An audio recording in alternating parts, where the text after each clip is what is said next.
Good afternoon. Good Friday afternoon.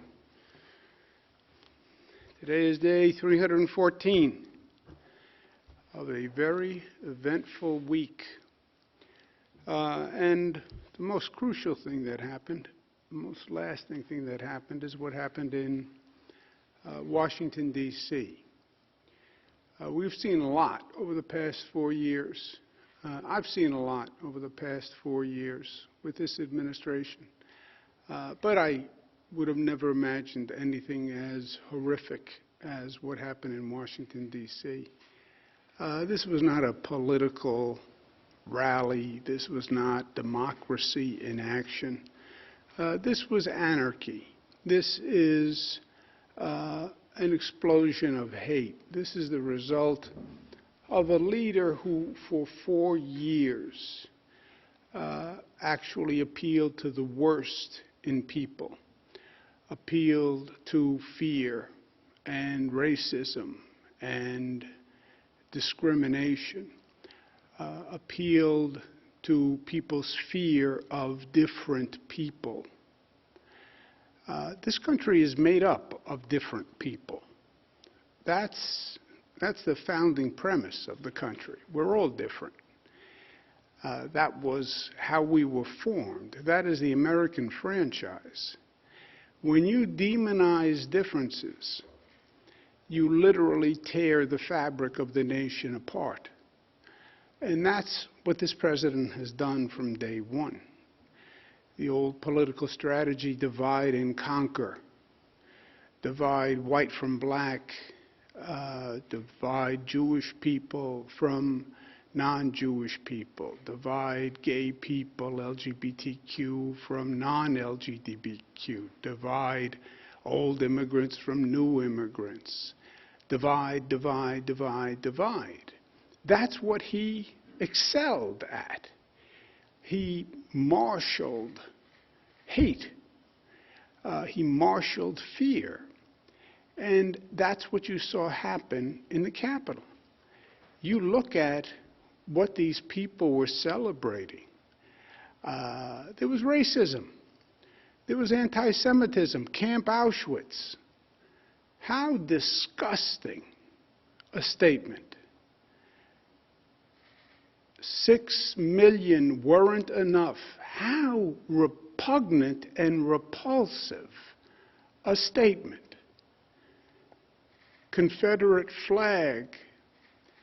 This was the KKK in Charlottesville, who didn't wear a mask because they felt liberated in their hate by President Trump. It's so horrific on so many levels.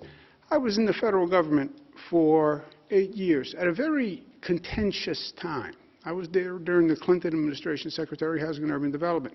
This was during impeachment. This was the Newt Gingrich revolution. This was a really heated political environment. But nothing like this. Nothing like this. Nothing like the vitriol and hate that we saw here. From a security point of view, I'm shocked at what they allowed to happen.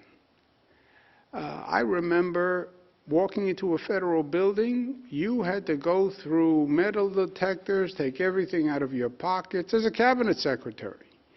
The security of government, the security of the American government, that is paramount. And international countries and anarchy groups watch this. State of the Union address. Several times I was the cabinet member who didn't attend the State of the Union. Why? They were so security conscious that they said, well, if everyone is in the state capitol, it's an opportunity for someone to attack. So they had one cabinet member stay out, just in case there was, God forbid, an attack. Look at the level of security and the level of planning. And then they gave me all these briefings and showed me all these national security issues. What happened to the security of the nation's capital? I mean, if you're looking at this, any bunch of thugs, any mob, can literally take over the government, which is what they did. The police, what happened? What happened to the security forces?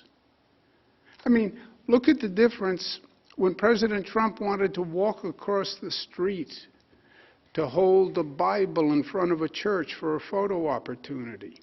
He had the Attorney General as the advance man. He had troops. He had tear gas. He had people on horseback clearing the way for a photo opportunity.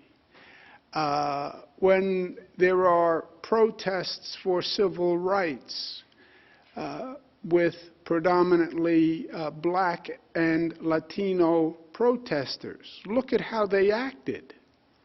And here you had for hours this crowd running rampant. They said to me at the beginning of it, maybe we should send down National Guard. I said, well, by the time we assemble the National Guard and we get them down there would be hours.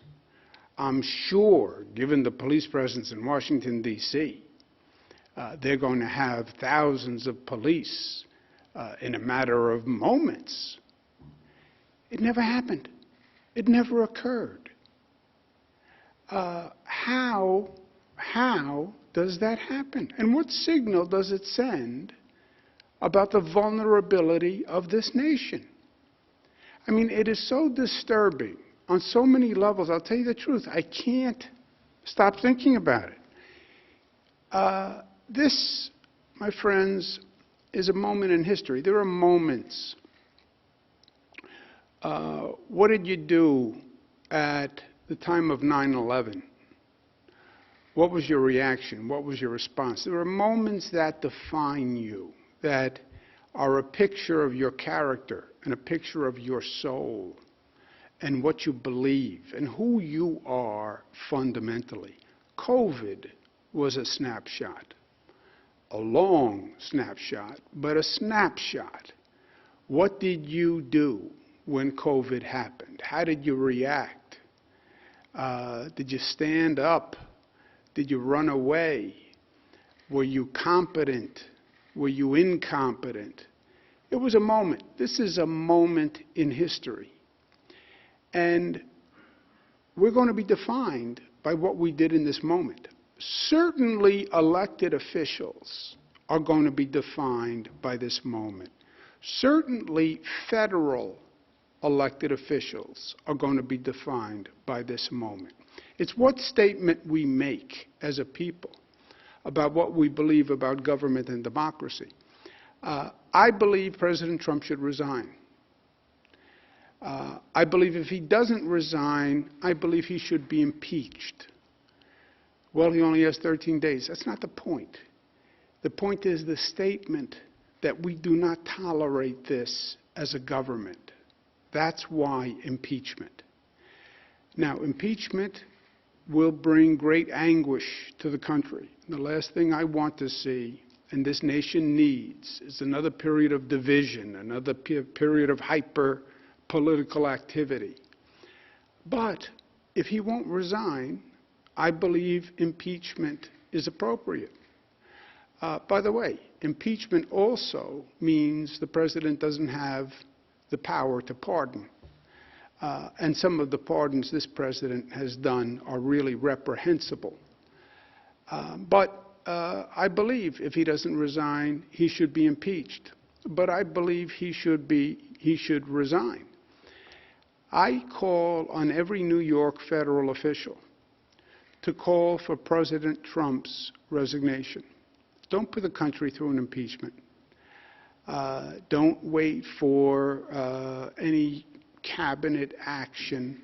Call for him to resign as his own act, but call for him to resign.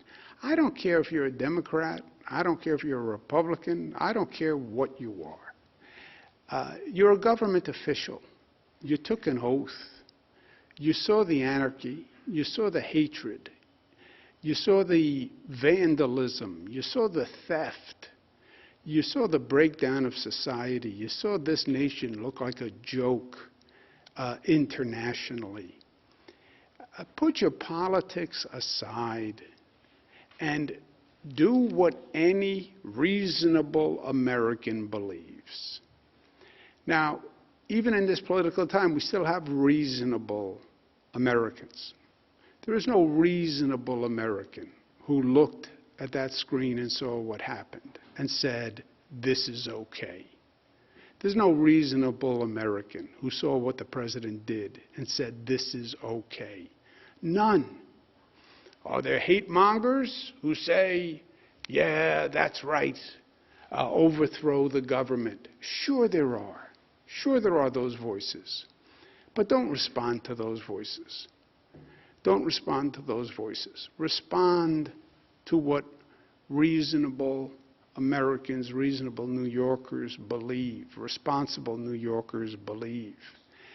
Put principle over party. There is no Republican or Democratic elected official, federal official, who can look in the mirror today and say, I condone what happened.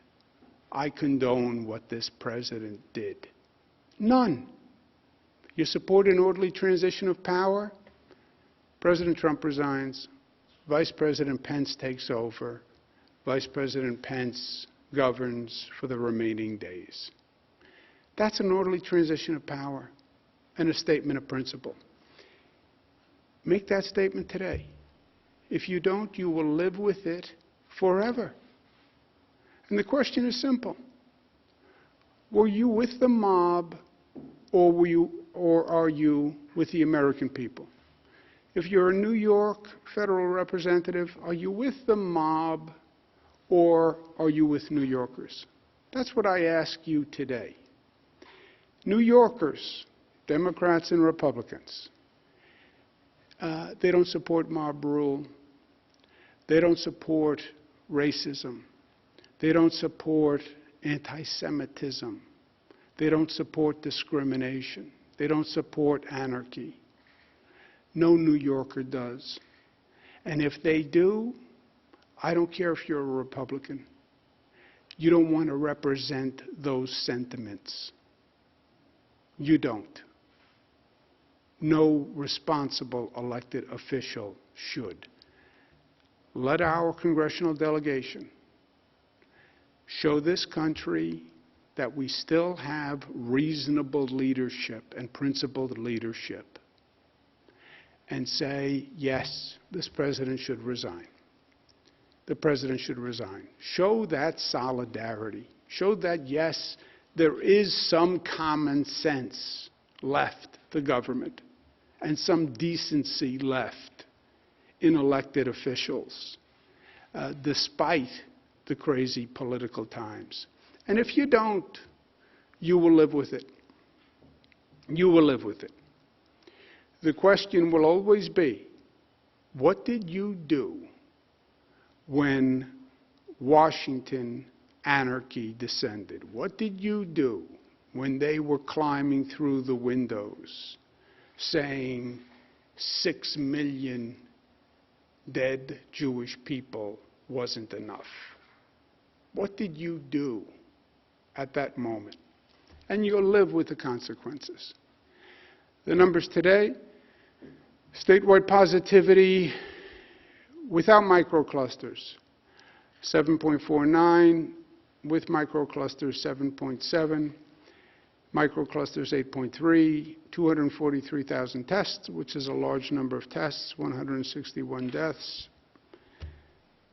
We remember them in our thoughts and prayers. Statewide hospitalization up 13, discharges down 23, hospital admissions up 18, ICU plus 51, intubations plus 53.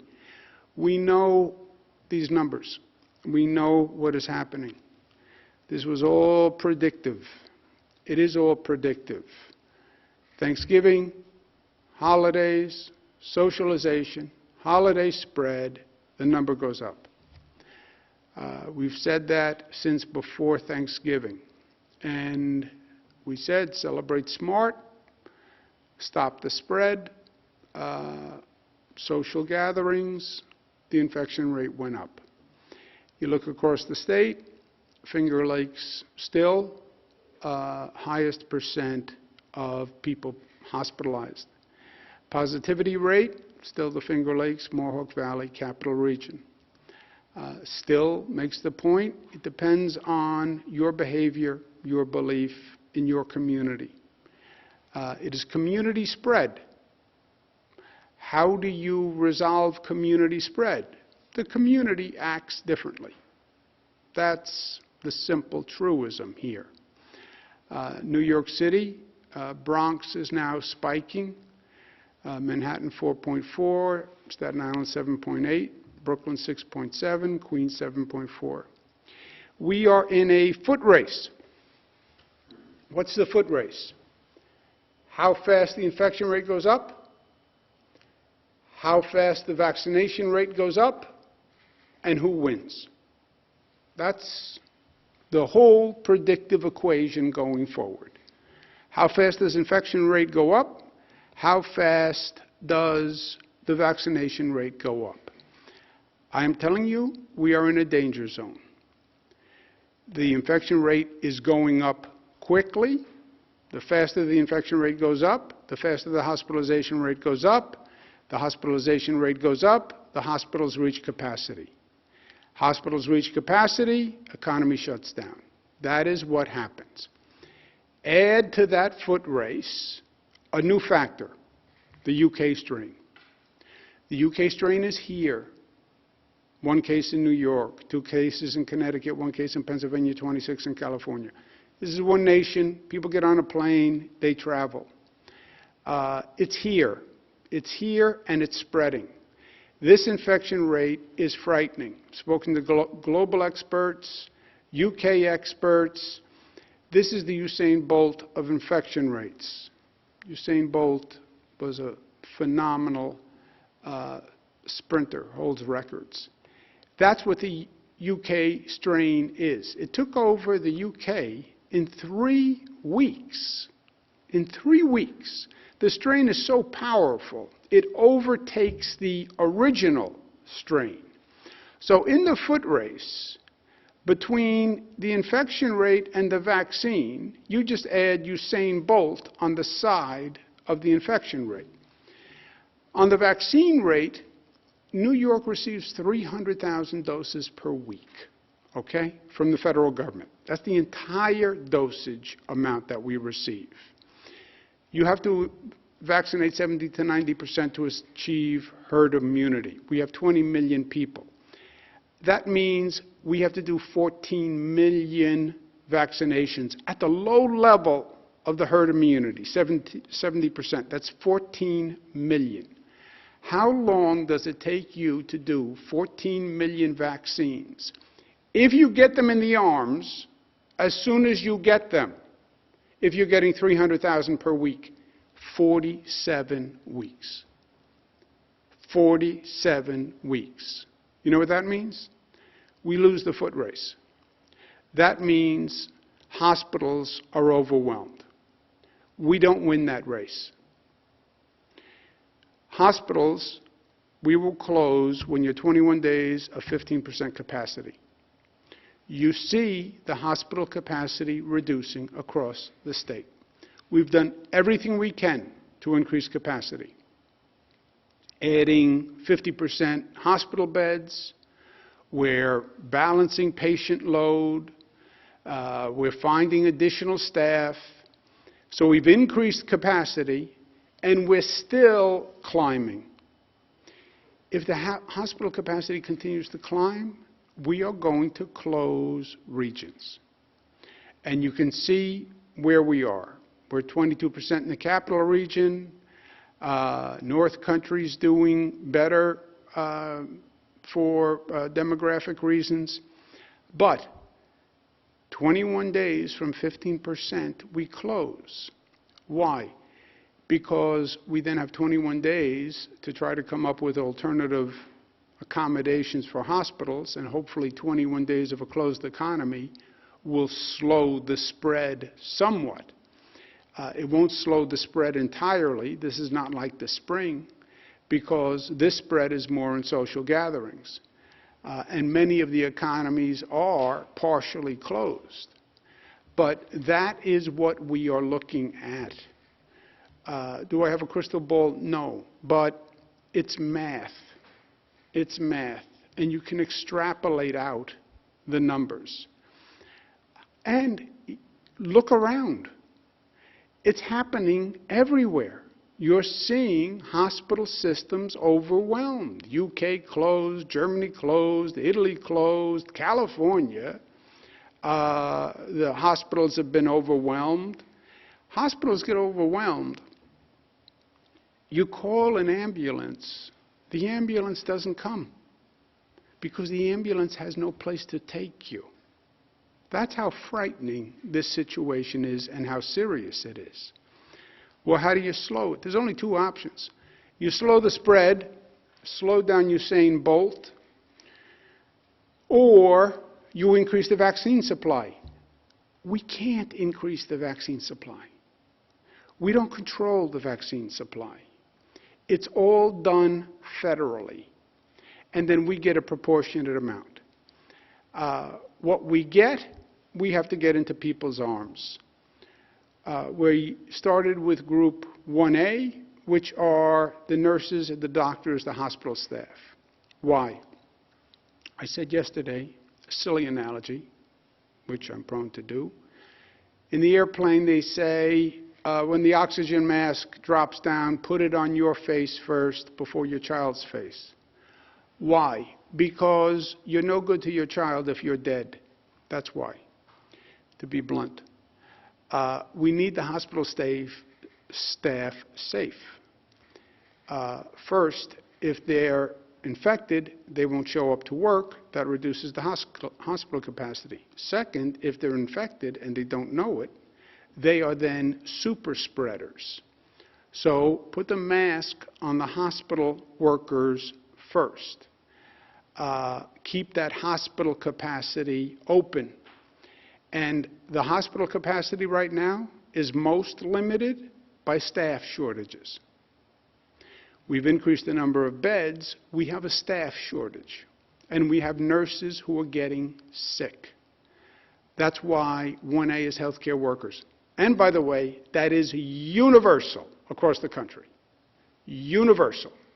Federal guidance, state guidance, anyone who has a head on their shoulders. Do the healthcare workers first.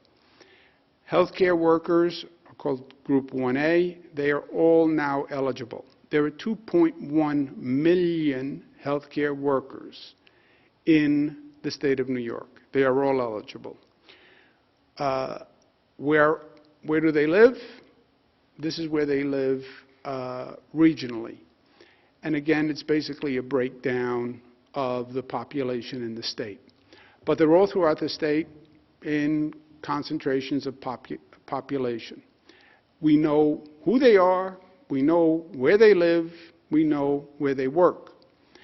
The percentage that has been vaccinated to date, and this is the problem, North Country has done 37% of the healthcare workers. Finger Lakes 26, Buffalo 23, Southern Tier 23, Central New York 24, Mohawk Valley 23, Capital Region 29, Long Island 25, New York City has only done 13. New York City not only is the lowest number, it's also one of the places of the greatest density, so we're concerned about it. But those numbers are very, very low, and they're just nowhere near where we need to be. What is the percent of healthcare workers you still have to do? The inverse number, 63, 74, 75, New York City, 87% of the healthcare workers still have to be done. Well, not all healthcare workers will take the vaccine. That's right. Not all New Yorkers will take the vaccine, but we have to get to 70 to 90%. If you don't get to 70 to 90%, you don't have herd immunity, the vaccine doesn't work. The healthcare workers have to be a minimum of 70. All the expectations were they would be much higher than 70 because you can't have the general population below 70. And the healthcare workers are the most informed. Now, doctors overwhelmingly are taking the vaccination. Nurses are somewhere between 85 to 70%, depending on where you are, what the facility is. But the minimum we can have from the healthcare workers is 70%. We hope to get that number up to 80% because you are going to have drop-off with other groups in the population. For the healthcare population, 1A, 2.1 million total, 479,000 have been vaccinated. That's 23%. That is not 70%. We have 430,000 unused doses. We need 1 million additional doses just to take care of the healthcare workers. The plan was to use the hospitals to distribute to the healthcare workers. Why? Because they're healthcare workers and they're in hospitals. That's why. And use the hospitals to do the healthcare workers, because 1A is all healthcare workers. That's why we use the hospitals to do as the primary source of distribution. The hospitals were slow. Week 1, they did 33,000 vaccinations. Week 2, they did 102,000. Week 3, they did 148,000. And they said they were ramping up, they were ramping up, they were ramping up. I understand, but they're ramping up too slowly. This past Monday, I said to them, you have until Friday to ramp up, use it or lose it. This week, they did 195,000, which is more than they've ever done, and that's week 4 to date. We haven't finished week 4. So this week will be over 200,000, which is significant progress. I was direct with the hospitals, and they have responded plus or minus. You have some hospitals that have done a great job, and they're at 100% of the allocation. You have some hospitals that are not doing a great job. Why? Because there's levels of competence in these organizations. It's not that everyone doesn't want to do it, everyone wants to do it. But this is reality and this is life. If you have 200 institutions, you're going to have a range of competence in those institutions. That's a fact of life. If you have 200 barber shops, you're going to have a range of competence. If you have 200 plumbing companies, you're going to have a range of competence. And the most competent, most efficient hospitals are up near 100%, and the less competent administrations are lower. The hospitals have increased. I thank them for their efforts, but it's still not enough.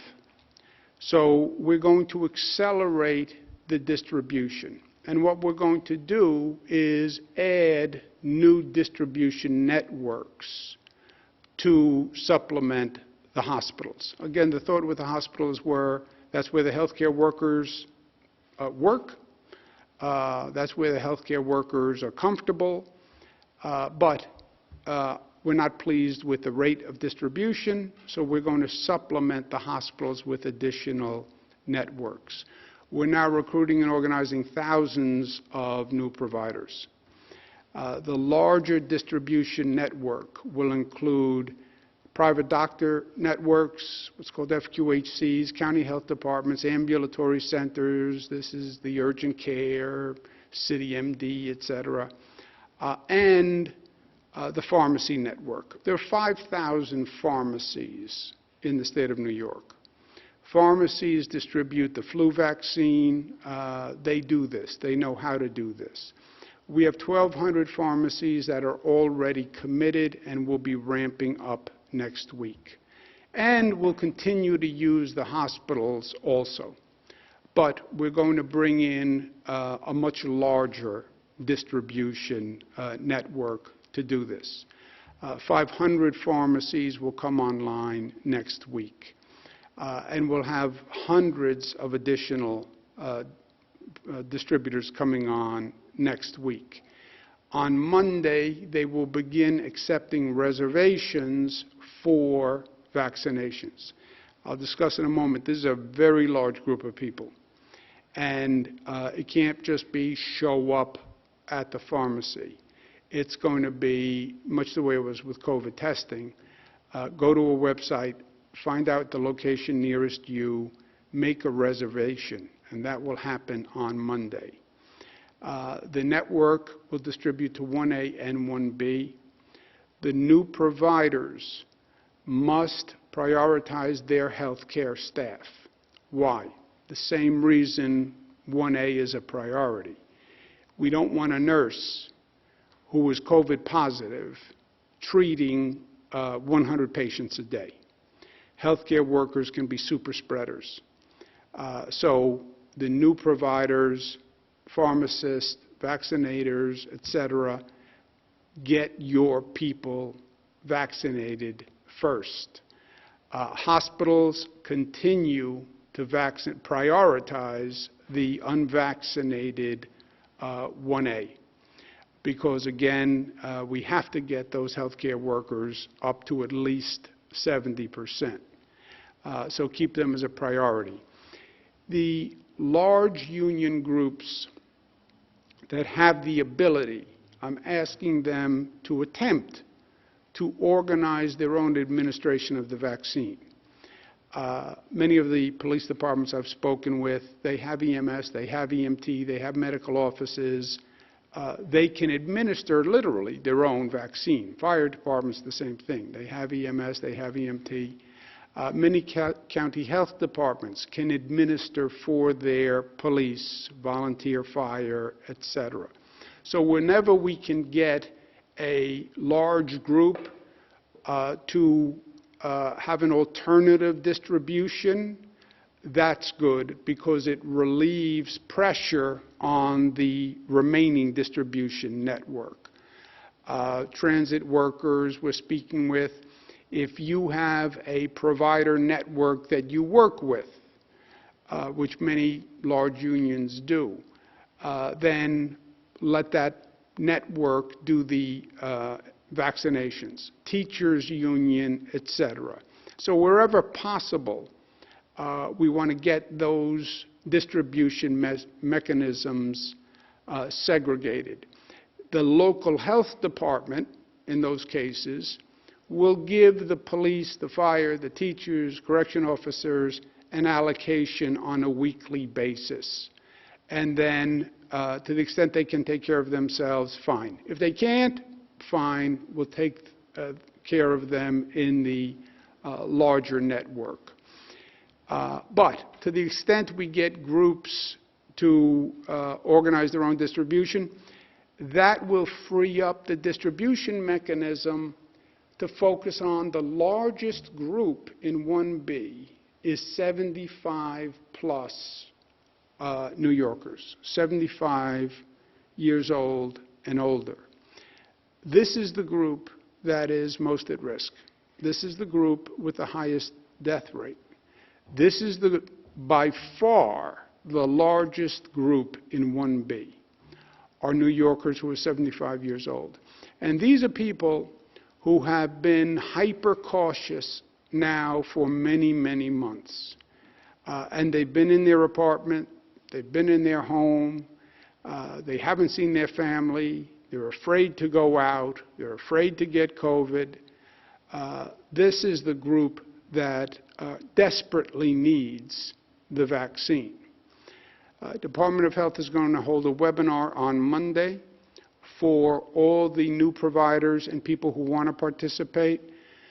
Again, there are 5,000 pharmacies. We want to make sure they all understand the rules of how to participate. There are hundreds and hundreds of doctor networks that will qualify. We want to make sure they all get signed up and they know the rules. All the county health departments and the unions who are thinking of doing administration themselves. The webinar will be for you, and that will be on Monday. 1B is a very large group, 3.2 million New Yorkers in 1B. 1B, 870,000 teachers, 200,000 police and firefighters, 100,000 public safety workers, correction officers, etc., 100,000 public transit workers, 1.4 million 75-year-olds. That's why, to the extent we can get those public employee groups to manage their own vaccine, allows us to focus on the 1.4 million 75-year-olds. And again, that's by far the largest group. And those are people who desperately need it.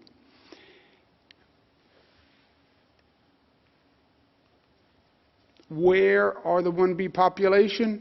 They're spread across the state, again, by population centers. The state will allocate vaccines to the distribution network proportionate to the group and the region. In other words, the United States government distributes the vaccine dosages by population. New York gets its relative population to the rest of the nation. I worked very hard to make sure there was no politics in the distribution. Federal government doesn't always love New York. I worked very hard to make sure we got our fair, proportionate population percentage, and we do. That is the way that I am going to distribute the vaccine, purely on the numbers by the percentage. And that is the way we will distribute the vaccine locally. Police officers, firefighters, whatever the percent you represent of 1B will be the percent that is allocated to your group. All treated fairly and proportionately by group and by region. Capital Region, Western New York City, Long Island, it's all numerically proportionate to where that population exists. Within that region, the police get what the police represent, the firefighters get what the firefighters represent by percentage, and the 75 plus get what they represent by numbers. So, for example, 75-year-olds and older are 1.4 million. That's 45% of the 1B population. Whatever we get, we'll distribute regionally by percentage, and 45% of that will go to 75-year-olds. For example, Capital District is has 5.9% of the 75-year-olds. They get 5.9% of the portion for the weekly allocation. All groups will be treated equally and fairly. And if there's willful fraud, they will be disqualified. I spoke to a number of local officials over the past few days. One of them said, you know, I'm a former police officer. I believe police officers should go first. One of them said to me, I'm a former teacher.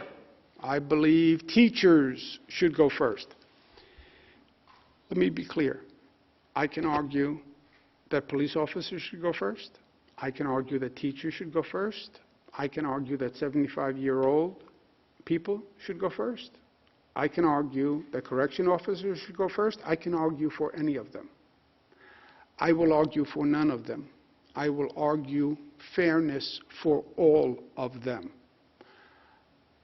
No local official has discretion to prioritize one group over another. No provider, no pharmacy, No doctor's office can decide they want to give vaccines to firefighters over doctors. This is a crisis. Everyone needs it. We're going to do it fairly. We're going to do it fairly. This is a valuable commodity. I understand there'll be fraud. I understand there'll be theft. I'm telling you, we are going to monitor it carefully. Also during 1B, the state will mandate social equity distribution by local health departments. Public housing, houses of worship, low-income tracts. State will mandate. State doesn't like to mandate. Oh, state has mandates. They're telling us what to do. I'm very reluctant to mandate. In this case, I'm not reluctant. This has to be done with social equity and social justice in mind. Blacks died at twice the rate of whites. Latinos died at 1.5 times the rate of whites. The infection rate was higher in poor communities. The COVID testing was lower in poor communities. We're not going to decide in this state who lives and dies by race or income. That is not going to happen. If we just use the pharmacies and the doctors' networks, the healthcare deserts that have fewer pharmacies, fewer doctors' offices, less access to health care, are going to be once again at the bottom of the line. That's not going to happen. I said from day one, and I believe the nation should have done this, but New York will do it. We're going to make sure it's done fairly. And we'll have special efforts, and I understand will require special efforts to get it into those communities. But that is a state mandate, and the state will itself implement social equity programs. To the hospitals, I say continue vaccinating. If it was up to me, I would have the hospitals open 24 hours, 7 days a week. If I ran the hospital, that's what I would do. The numbers are low. You have many, many healthcare workers who are clamoring for the vaccine. I would say 24 hours, 7 days a week. Get the numbers up. But my 2 cents is they should all stay open. I'm signing an executive order that is going to make additional staff eligible to do vaccinations. So hospitals, this new network, will have more people who they can hire. In addition to the thousands of distributors we're bringing online, DOH is going to set up mass distribution sites over the next several weeks. We're going to, for example, we're going to use the Javits Center, which is going to open next Wednesday, where we will just do mass distribution sites, and we can do thousands of vaccines. Now, and I want to make sure we all understand this, because I guarantee you, this is the song we're going to hear for the next several months. Our distribution network will far outpace our supply. Our supply is the problem. Here's the reality, dose of reality. It's a good line. To finish 1A, we need 1 million doses. 1B, we need 3.2 million doses. Put 1A and 1B together, you need 4.2 million doses. We get 300,000 doses per week. At this rate, it will take us 14 weeks to do 1A and 1B. 14 weeks. 14 weeks is an eternity of time. But it will take 14 weeks to do 1A and 1B. 14 weeks, that's April 16th before we get through 1A and 1B, which is just the healthcare workers, the public employees, high risk, and 75 plus, okay? 75 plus leaves a lot of members of the general public out. But even if you're 75 plus, it's 14 weeks before we can get through the entire population. And again, 75 plus, that's 1.4 million people. It's the largest single group. So when you're talking about 14 weeks, we're talking about more of a scheduling and a planning operation than anything else. Don't say, well, the governor said, I'm eligible, I'm over 75 years old, but I can't get a vaccine done. It's going to take 14 weeks to get all 75-year-old people done. We'll start to identify pharmacies next Monday. You'll call the pharmacy will give you an appointment. Don't be surprised that the appointment is 3 months from today. That is the necessity by the supply we receive. We'll get more drugs. I can't. If I would, I could. Pfizer, Moderna, hopefully the supply increases. President-elect Joe Biden is making some moves that I think are very smart. I'm working with his team on moving supply as quickly as possible. Maybe Johnson & Johnson comes online, maybe AstraZeneca, maybe the supply goes up. But we can only distribute what we receive. And 14 weeks is a long time. I'm going to put a new unofficial rule in effect, which is Matilda's rule. Matilda is my mother. My mother is 75 plus. Barely 75 plus. I know what's going to happen. My mother wants the vaccine. My sisters call regularly and say, when can mom get a vaccine? They're now going to hear, oh, mom is eligible for the vaccine. Yes. That doesn't mean, mom, that you can get the vaccine tomorrow. Monday you can make a reservation, but it's going to take 14 weeks. My mother is very sweet, and my mother's a very loving person.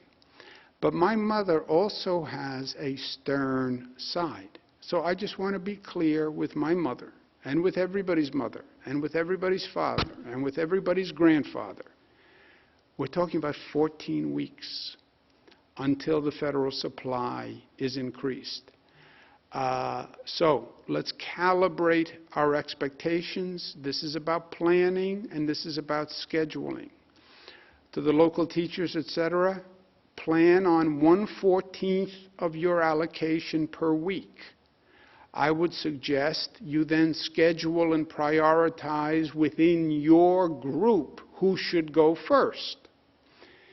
Teachers, and I leave it to you, teachers who are in the classroom go first. Teachers who are older go first. You know, I leave that to the union. Police, who goes first? You'll be receiving roughly 1/14 of your total allocation per month. Same thing with transit workers, etc. This is going to be more of a planning tool than anything else. Federal government increases, knock formica they do. As soon as we get an increase, we'll increase the supply. It's very simple. But the one refrain which everyone will say is, I need more. Every local health department is going to say, I need more. Every police department needs more. Every 75 plus needs more. Everyone is going to say, I need more. And they're all going to be right.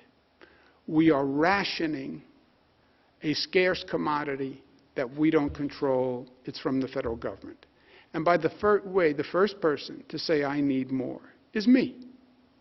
I've signed numerous letters to the federal government saying, I need more. I believe the federal government should be releasing the second dosages now, rather than holding the second Pfizer dosages. I think they should be expediting the approvals of the other vaccines. I need more. So before a reporter asks me next week, Well, I was speaking to the local health department, and they say they need more. Let me preempt that. I need more. 300,000 just for 1A and 1B is 14 weeks. Somebody like myself, I'm not even in the planning stage right now. That's the reality. So let's prioritize and quickly use what we can. We have many distributor options. The slow distributors of the vaccine will not be used from the program. If we have a slow distributor, we'll just move on to a faster distributor because we want needles in arms. A couple of other points. On Monday, we're going to have the State of the State. This is going to be a different State of the State than past States of the State because these are different times. It's going to be a much more specific, action-oriented State of the State, fewer global abstract policy proposals, and more specific initiatives, because that's what we have to do. We have to deal with this COVID today, deal with the vaccines, and then post-COVID reality. Post-COVID is a different world. Post-COVID is a transformed world. Post-COVID is a transformed economy. How do you rebuild an economy? How do you take advantage of the new opportunities post-COVID? That's going to be the State of the State.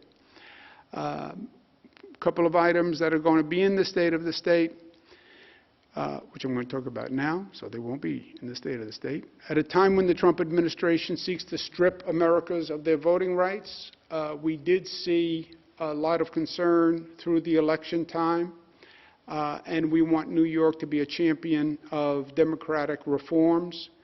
I'm going to propose legislation to speed up the counting by requiring county boards to process absentee ballots as soon as they're received and begin counting and reporting them on Election Day.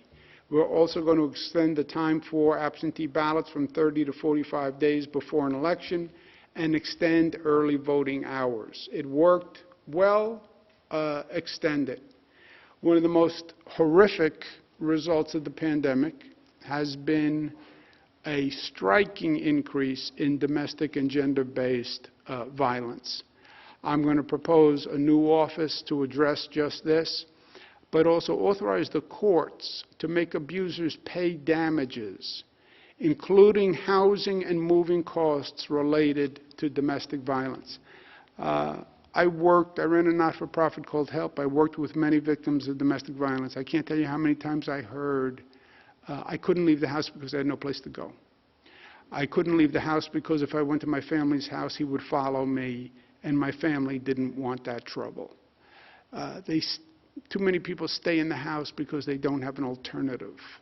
That has to stop, and it will stop in the state of New York. We also want to create a new crime, which is a misdemeanor for domestic violence people who buy guns. Right now there is a loophole in the law. We want to close that. If you're an abuser, you should not be allowed to buy a gun in the state of New York. We also have to do more on eviction protections for tenants. We've made great strides in New York, but we need to do more. We have to advance legislation, and I will, that places a statewide moratorium on commercial evictions until May 1. You have a lot of small businesses that can't pay the rent and are getting evicted. And we should have in law that you can't evict those small businesses until May 1. Also, I'm proposing a law that says no penalties for late or missed rent payments during the pandemic through May 1. In other words, when a tenant gets a bill for back rent, it can't then have all these penalties and late fees and charges that make payment of the past rent even more onerous.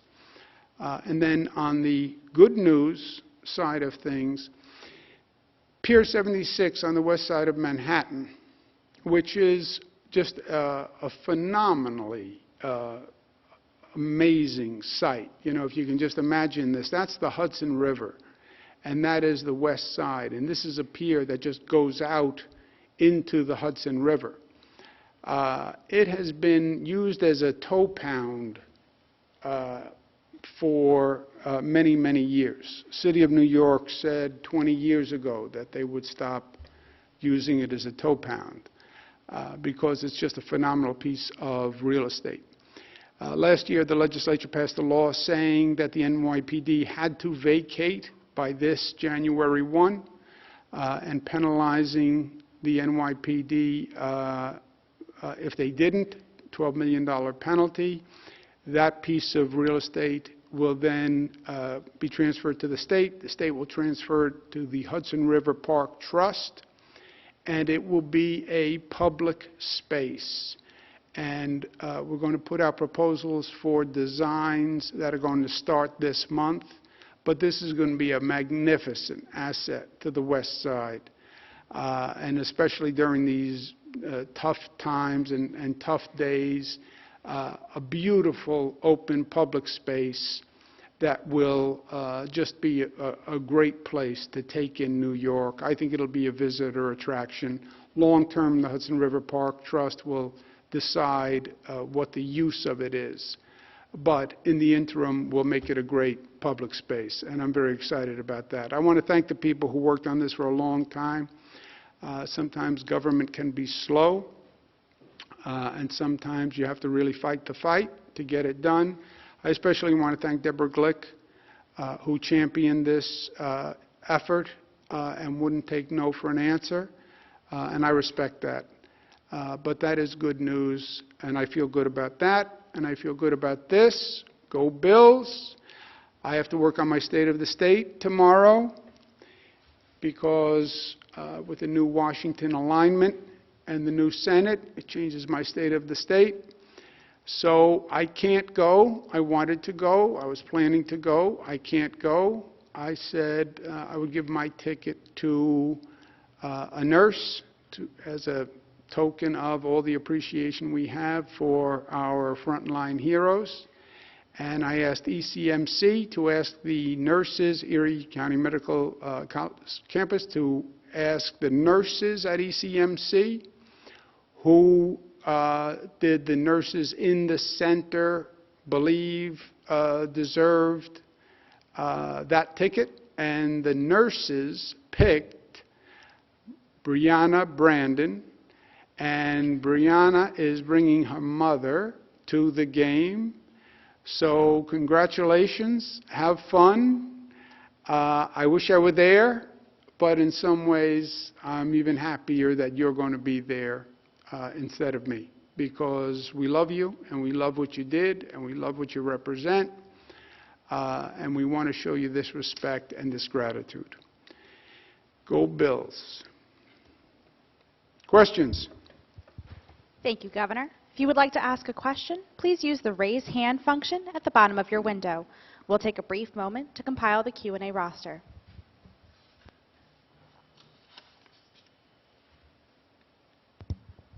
Governor, you now have Jeff Cole from WWNY. Jeff, your line is now open. Please unmute your microphone. Good afternoon, Governor. How are you? How are we doing, Jeff? Okay.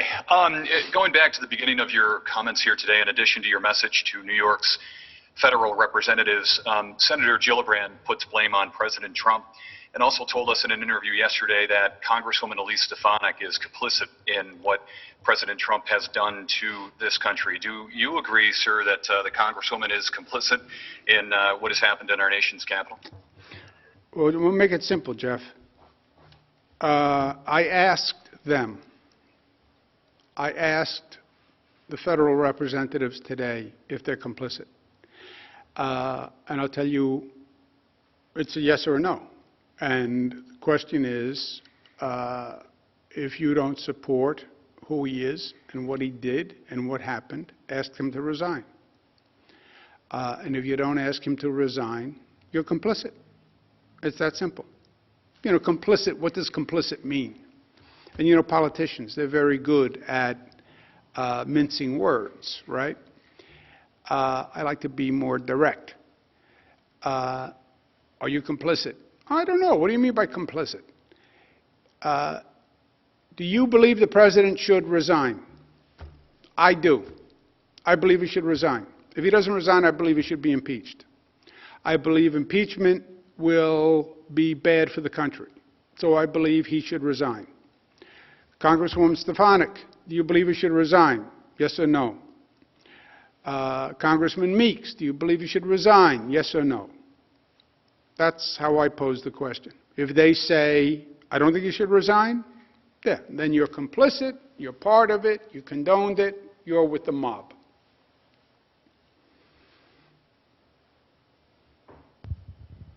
Governor, you now have George Stockberger from WETM. George, your line is now open. Please unmute your microphone. Hi, Governor. How are you? How are you? Good. Chemung County has been in the orange zone since October. Chemung County now has about 200 cases. Steuben County has over 600 and is not in the zone. Can you explain why Chemung County is still in the orange zone? I cannot off the top of my head, but I will get you the answer after this call, and if Peter or Jamian will make sure you get a call back. I don't know the numbers off the top of my head for the counties, though. I'm sorry.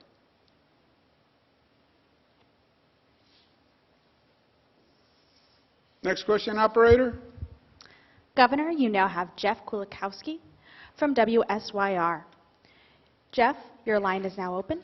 Please unmute your microphone. Hi, Governor. How are we doing, Hi, Jeff? Governor. How are you this afternoon? Good, good. Go Bills, right? All right, hold on. Let's stay on that for a second. Jeff. Okay. Okay, here we go. Go Bills. We're doing the Bills as a pilot, right? And I'm going to talk about this in the state of the state. But testing people before an activity, if you test negative, then you can go into the Bills game. But if you test negative, you could go into a restaurant. If you test negative, you could go into a theater. If you test negative, you could go into a commercial office building, right? We start with the Bills, 7,000 people. Oh, you can't test 7,000 people. All right, let's see if we can. Anyway, we have tested 7,000 people going into the Bills game. I just got the numbers. Of the 7,000 tests, which, by the way, worked great. It was a drive-through for most people, about 5 minutes a car. You didn't get out of the car. You took your test. You went right through. 7,000 tests. What do you think the positivity rate was on the 7,000 tests? Go ahead. I'll give you an over or under. What do you think, Jeff, was the positivity rate? It's an unfair question. I'm going to say below 1%. What would you say? Below 1%. 1.9%. Very close. But that is remarkably low. Remarkably low as a random test. I don't know what it says. So maybe it's self-selecting with Bills fans, but it's a 1.9% positivity, and we already did 7,000 tests before the game. Okay, but that wasn't your question. What was your question? Well, I know we're not there yet, but the Syracuse Mayor Ben Walsh, with the support of the Onondaga County Executive, have written you to ask for the city of Syracuse to be taken out of an orange zone and instead put the entire county into a yellow zone. Is that something you would consider, so that there are still some restrictions, but it does give some of those restaurants in the orange zone an opportunity to at least have a few people and keep the people that are going from the city literally over a geographic line into restaurants that fall in no zone? Yeah, that is the problem with the whole zone concept. It's geographic, and people drive outside the zone. I have a great deal of respect for the mayor, and I have a great deal of respect for the county executive. We've done a lot of good things together, and they're good colleagues. As soon as I get the letter, I will look at it, and I will talk to them. Thank you, Jeff. Next question, operator. Governor, you now have Morgan McKay from Spectrum News. Morgan, your line is now open. Please unmute your microphone. Hello, Governor. How are you? How are you, Morgan? You have to speak up a little bit. Thank you. So I was wondering, exactly when will vaccines start for Phase 1B? I know you're saying that they can start scheduling next week, but I'm wondering exactly when that will start. And also, just with President-elect Joe Biden saying that he could possibly start releasing more vaccines once he becomes in office, just kind of your thoughts there as well. Okay. The 1A, 1B, on Monday, you can start to schedule appointments. Pharmacies will start coming online some Monday, more on Wednesday. We'll start opening the providers. We're going to have thousands of providers coming online next week. Monday basically is when the registration website will open to make an appointment. We're talking about 4 million people, right? And even though there are thousands of centers, you don't want to have 4 million people descending on any center, and we want to do it by reservation.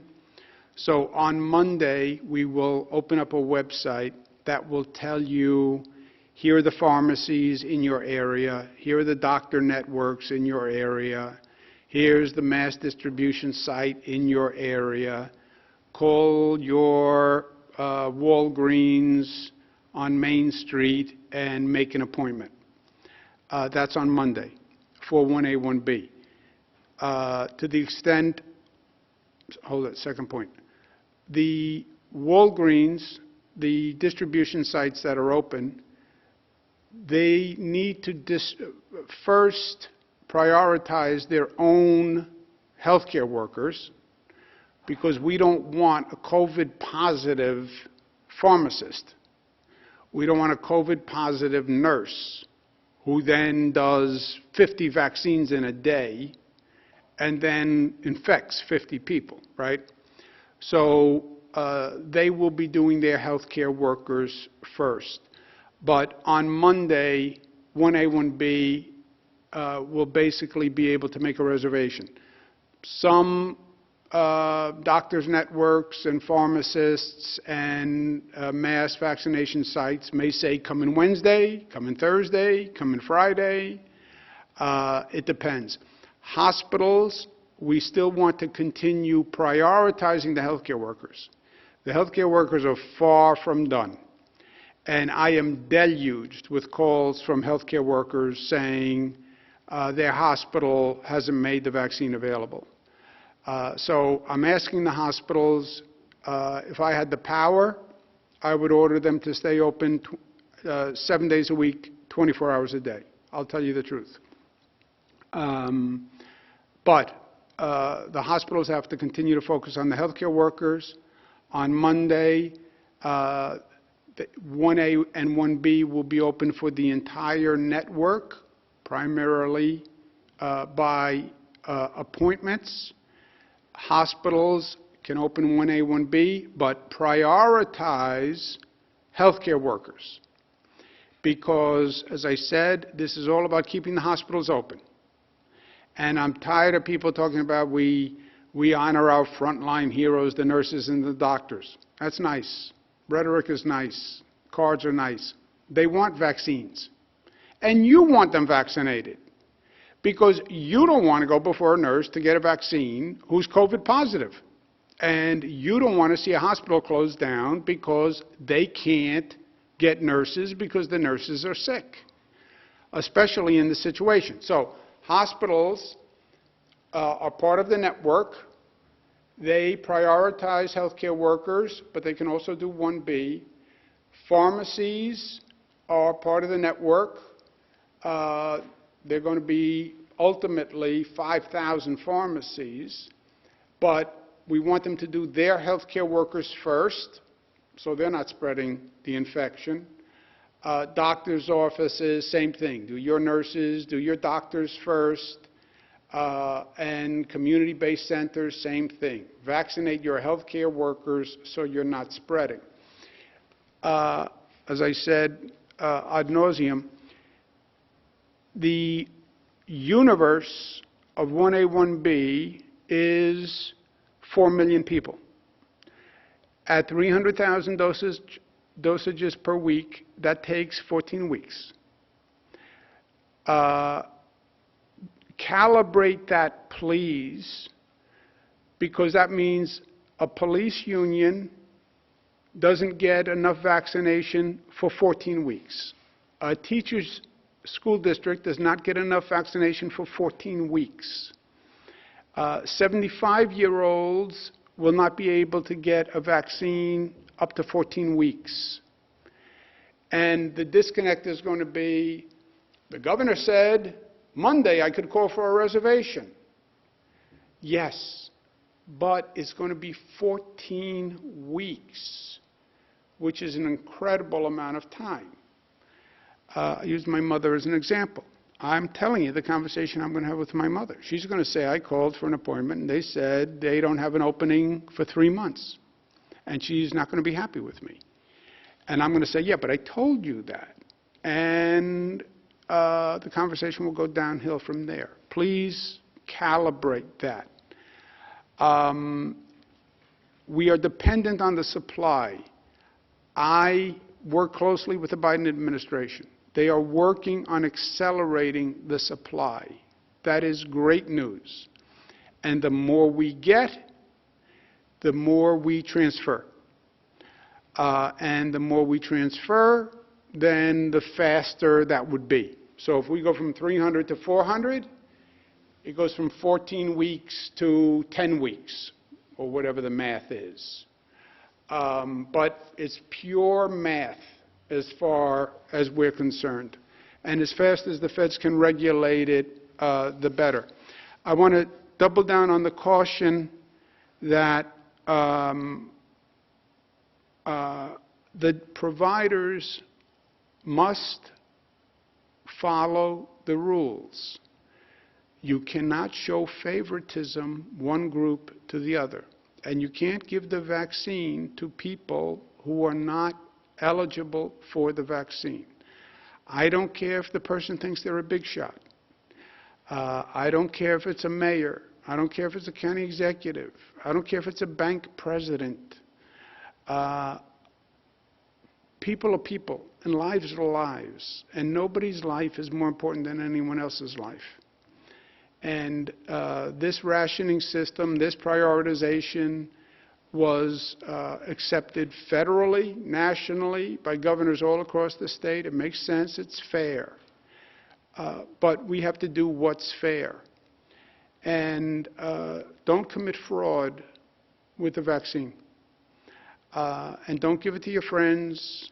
And don't give it to your family who's not eligible. Follow the law. And it is the law. And if you don't follow the law, we're going to enforce the law. So on Monday, it opens for 1A, 1B. To the extent you can make a reservation and somebody says you can come in and get it on Monday, fine. To the extent a hospital says, I have vaccine that I can make available on Monday, fine. The hospitals still have to prioritize the healthcare workers, and they have a long way to go. But if they have extra capacity and they can do 1B on Monday, fine. But make a reservation. Dr. Zucker, Melissa, you want to add anything on that? Gareth? Jim? Beth? Robert? Why don't you just add something, Robert? Next question, operator. Governor, you now have Jeff Preval from WGRZ. Jeff, your line is now open. Please unmute your microphone. Hi there, Governor, and thank you so much for the time. We were expecting some sort of an announcement from you today on the reallocation of unused vaccine doses not used by hospitals to this point. Is there any additional information on that, and are you reallocating any of those doses? Yeah, what we're going to do is this.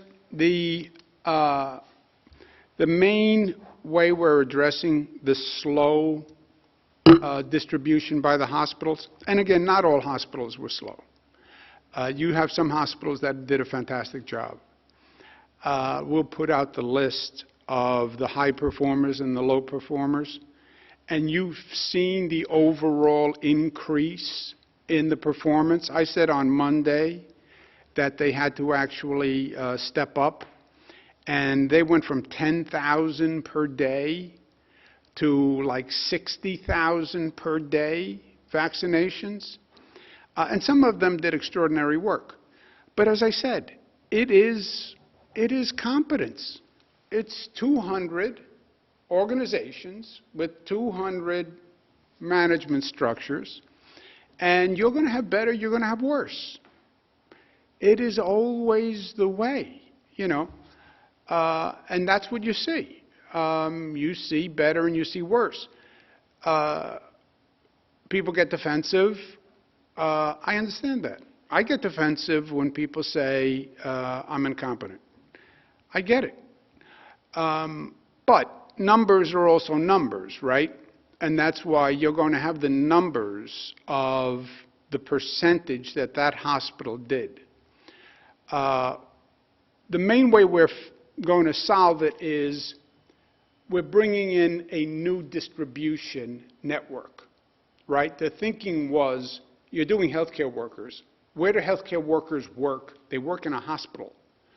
Make the hospital the focal point of the distribution for 1A, because 1A was only healthcare workers. It made logical sense. They are overall slow on distribution. We're bringing in a new distribution network. Thousands of additional distribution points. Pharmacies alone are going to be thousands. Doctors' offices, hundreds. FQMCs, hundreds. Ambulatory centers, hundreds of them. Local health departments must, at a minimum, set up 2 sites themselves. State mass distribution centers. So we're just setting up an entirely new distribution center, which frankly is going to have much, much more capacity than product. We're now going to have the opposite problem.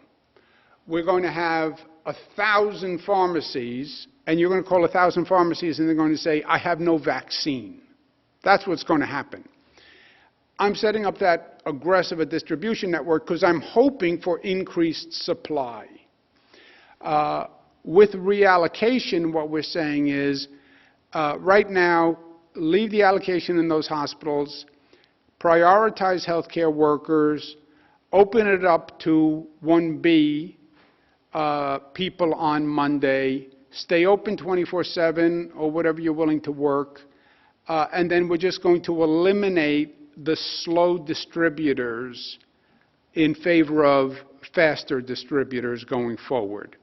So in other words, if you're a hospital that distributes 100% of the vaccine and you're now doing 1B people, I'd rather give you, you know, we have a very scarce amount, I'd rather give you the vaccine than a hospital that I know it takes 2 weeks to get out the same number of doses, right? It's all about getting needles in the arm. So at this point, we're not going to go take back the allocation. Hospital, prioritize 1A, stay open longer. You can give it to 1B, but the slow performers just are not going to get additional allocations.